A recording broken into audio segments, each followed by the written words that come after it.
بله ورځ په اسو ورځې مخکې انډیا کې یوې ښځې د نبی کریم صلی الله علیه وسلم مبارک په شان علی کې نازیبه الفاظ ویلي دي.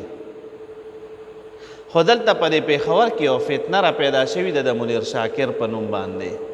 دا یو فتنه درونو هغه را پاسېدلی نه او د هغې اندوې په بارې کې او د هغې په تایید کې خبرې کړې دي. العیاذ بالله دا وی څه چلو شو چې د پیغمبر علیه السلام مبارک په شان کې العیاذ بالله دا ووي. نو زمونږ علما کرام فرمایي وروڼو دا ګورئ فتنهګر ده او دا فتنه خوروي.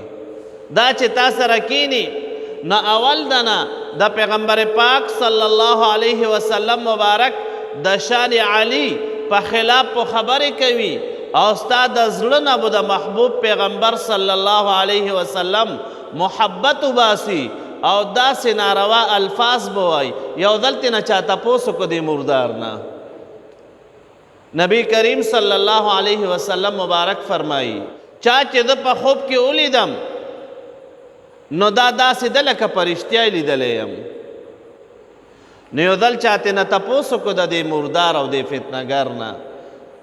ورته وی پیغمبر علیه السلام مبارک مې خوب کې لیدلی ده. نو دا مردار ورته څه وایي؟ وی ابو جهل په رښتیا لیدلی او نو کومه توره یې وکړه العیاذ بالله. د پیغمبر علیه السلام مبارک سره په خوب کې ملاقات دا عین نیکبختی ده، دا سعادت ته انسان ته. او د پکې دا وی ابو جهل لعین یاد کو.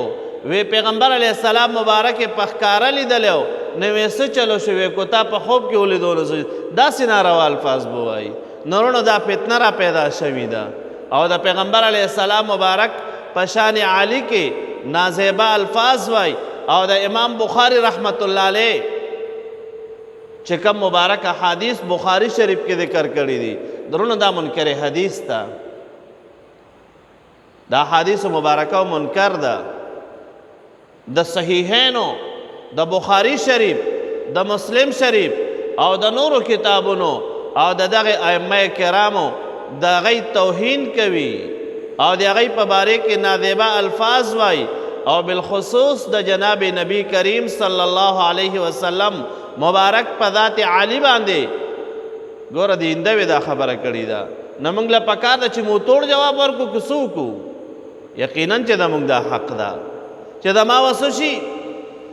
او دغه رنګ الحمدلله د هر مسلمان دا ایمان ده چې په پیغمبر علیه السلام مبارک باندې مونږ قربان یو.